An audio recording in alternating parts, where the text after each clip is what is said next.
Pemirsa, eksekusi rumah di Desa Pringgo Wirawan, Jember, Jawa Timur nyaris ricuh. Pemilik rumah menolak pergi saat petugas dari pengadilan negeri setempat mengeksekusi rumah tersebut.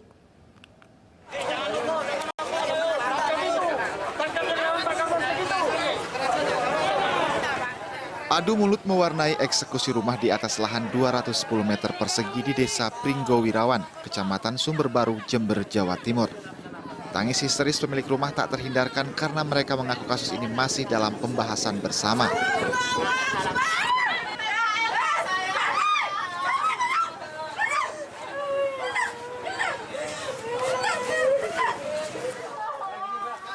Meski mendapat penolakan, eksekusi tetap dilanjutkan lantaran menurut jurusita Pengadilan Negeri Jember, rumah ini sudah berganti kepemilikan berdasarkan keputusan Pengadilan Tinggi Jember dan sudah memiliki kekuatan hukum tetap. Berkekuatan hukum tetap sehingga berkewajiban Pengadilan Negeri untuk menindaklanjuti permohonan eksekusinya. Kemudian tahapan sudah sering dilakukan, yaitu dalam rapat koordinasi. Setelah rapat koordinasi, ternyata waktu itu telah didapatkan ketentuan hasilnya termohon menerima tali asih. Tapi ternyata termohon ingkar janjinya sehingga eksekusi pengosongannya harus dijalankan. Eksekusi ini dilakukan oleh petugas dari Pengadilan Negeri Jember dengan pengawalan dari aparat kepolisian. Kurang lebih 60 orang, 2 peleton ya, dari Resmob, dari Reskrim, juga dari Intelkam Jember, juga dibantu oleh anggota Polsek Samping. Kasus sengketa rumah ini bergulir sejak tahun 2014 silam. Penggugat dan tergugat sama-sama mengklaim memiliki rumah dan tanah. Namun kemudian pengadilan memutuskan pemilik rumah yang sah adalah penggugat. Kepada jenengan untuk dikuasai, dan saya umumkan bahwa siapa saja yang masuk tanah ini tanpa melalui kuasa hukumnya yang sah dan tidak izin kepada Pak Kapolsek dapat dikenakan sanksi pidana. Dari Jember, Jawa Timur, Bambang Sugiarto, iNews melaporkan. Pemirsa, tim Densus 88 menangkap sejumlah anggota terduga teroris di Palembang, Sumatera Selatan dan Batam, Kepulauan Riau. Mereka yang tertangkap diduga anggota jaringan Jamaah Islamiyah.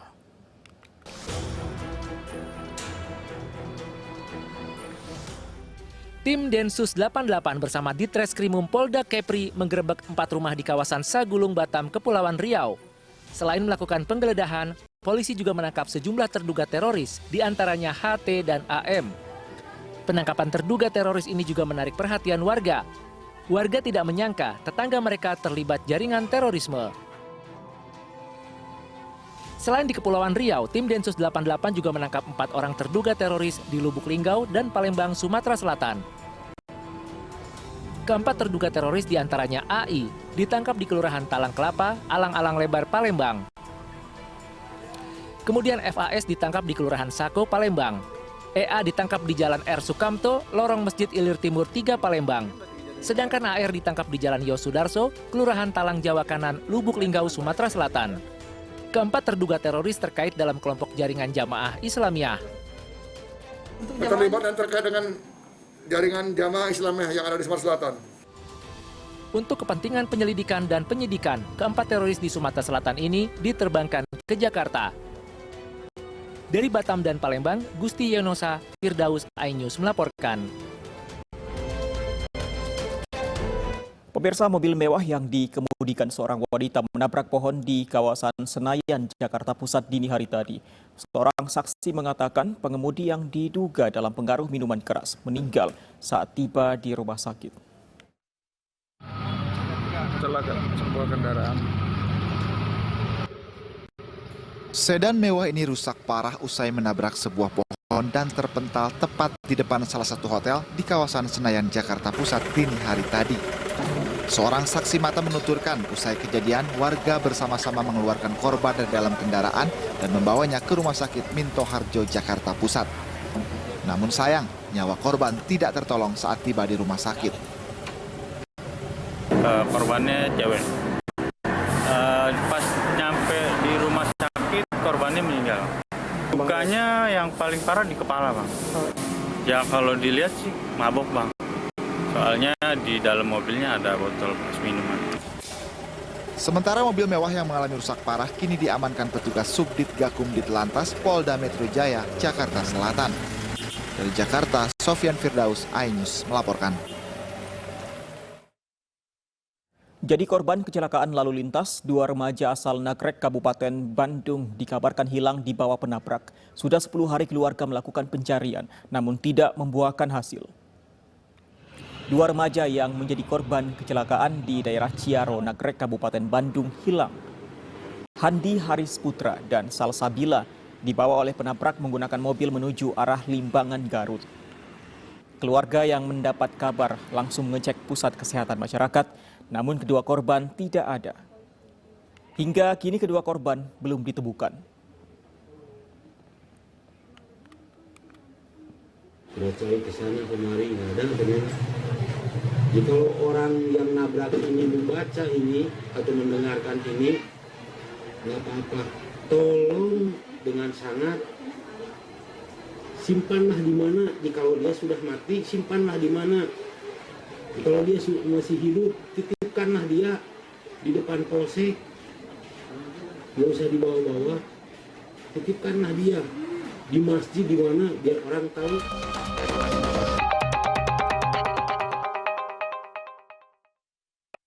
Pemirsa, Wisma Atlet Kemayoran lockdown setelah ditemukan kasus COVID-19 varian Omikron. Tenaga kesehatan yang berada di dalam Wisma Atlet tidak boleh keluar.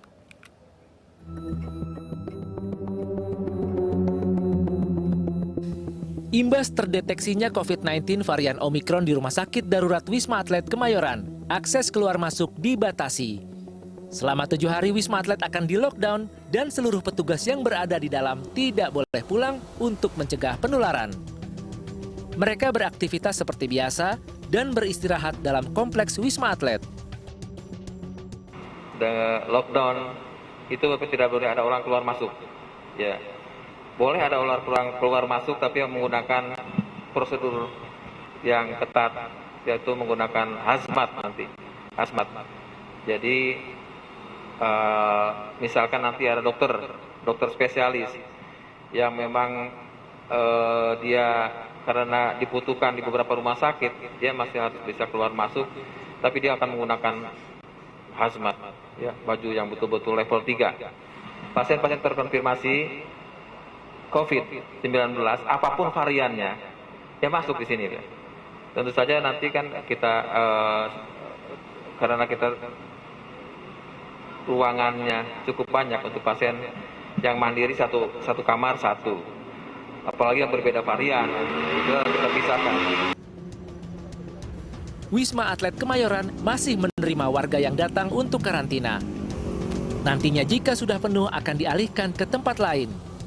Salah satunya Rusun Nagrek di Cilincing, Jakarta Utara untuk karantina terpusat bagi PMI, pelajar, dan ASN yang baru kembali dari luar negeri.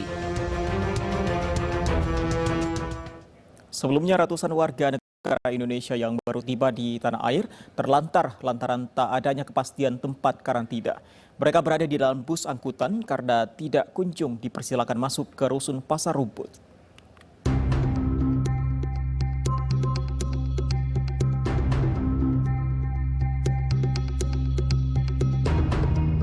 Keluarga salah satu warga negara Indonesia ini meluapkan kekesalannya kepada petugas di depan Rusun Pasar Rumput. Kekesalan dipicu anggota keluarga mereka yang baru tiba dari luar negeri tidak kunjung mendapat kepastian lokasi karantina. Sejumlah bus berisi ratusan warga negara Indonesia yang baru tiba dari luar negeri masih berada di depan Rusun Pasar Rumput. Sejumlah bus yang terparkir mengakibatkan kemacetan panjang di ruas Jalan Dr. Saharjo, Manggarai, Jakarta Selatan. Mereka terlantar lebih dari 15 jam lantaran tidak mendapat kepastian lokasi karantina. Udah berapa jam? Udah dari kemarin kan landing jam 11:30 ya. Langsung menuju ke sini sampai sekarang. Dari semalam berarti ya? Iya, dari semalam. Alasannya kenapa Mbak belum bisa masuk ke... Karena penuh. Kita udah dioper 2 kali. Dioper kemana aja? Dari Pademangan ke sini. Di dalam bis. Pokoknya dari semalam jam 2 masuk bis. Iya. Sampai jam berapa nih? Ya ini udah jam 10 lebih ini. Ini kenapa belum boleh masuk katanya? Ya gitu alasannya, di dalamnya masih penuh. Dari Jakarta, Muhammad Ardi Khoirudin, iNews melaporkan. Pemirsa, ada 5 orang yang menjadi pasien terduga varian Omikron di Indonesia. 3 diantaranya merupakan warga negara Cina. Mereka berprofesi sebagai tenaga kerja asing yang sedang transit di Bandara Manado.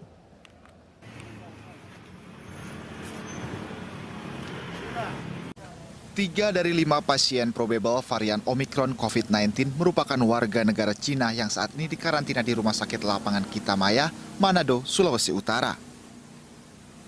Ketiga pasien terduga Omikron itu merupakan tenaga kerja asing yang tiba di Bandara Samratulangi pada 9 Desember.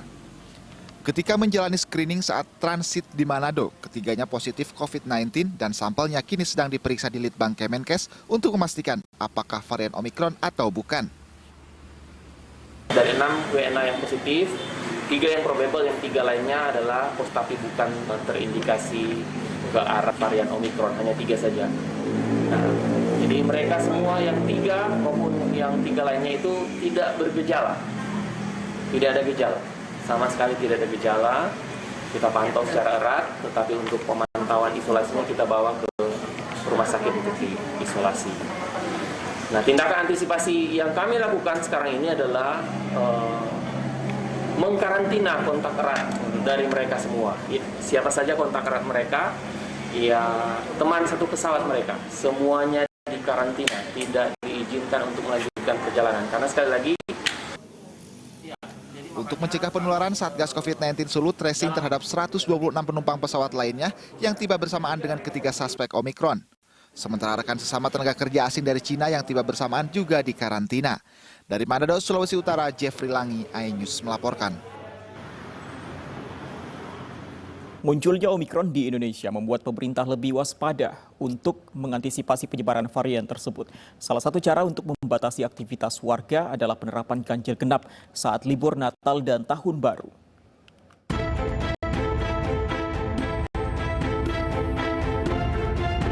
Pemerintah akan menerapkan sejumlah strategi untuk mengantisipasi penyebaran COVID-19 varian Omikron yang saat ini sudah terdeteksi di Indonesia. Salah satu strateginya adalah dengan menerapkan ganjil genap saat libur Natal dan Tahun Baru. Hal ini dilakukan untuk membatasi aktivitas warga. Penerapan ganjil genap akan dilakukan di Tol Tangerang Merak, Tol Bogor Ciawi Cigombong, Tol Cikampek Palimanan Kanci, dan Tol Cikampek Padalarang Cileunyi. Ganjil genap akan berlaku selama 24 jam mulai 20 Desember 2021 hingga 2 Januari 2022. Selain menerapkan ganjil genap, pemerintah memperketat pintu masuk ke Indonesia, salah satunya di bandara. Masyarakat juga diimbau untuk waspada dan patuh terhadap protokol kesehatan. Jangan kendor menerapkan protokol kesehatan. Tetap memakai masker, menjaga jarak, mencuci tangan. Dan untuk pemerintah daerah, saya minta agar testing dan tracing kontak erat digencarkan lagi, ditingkatkan lagi. Terakhir, saya minta seluruh warga maupun pejabat negara untuk menahan diri tidak bepergian ke luar negeri, paling tidak sampai situasi mereda. Demikian saya sampaikan. Terima kasih. Wassalamualaikum warahmatullahi wabarakatuh.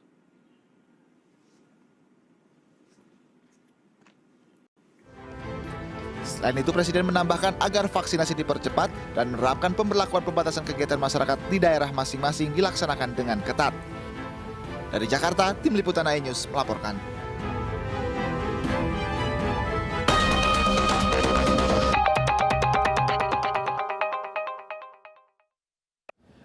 Pemirsa, sejumlah informasi akan kami hadirkan untuk Anda usai jeda. Di antaranya ada informasi hujan deras yang mengguyur Jakarta siang tadi membuat sejumlah titik di Jakarta tergenang banjir.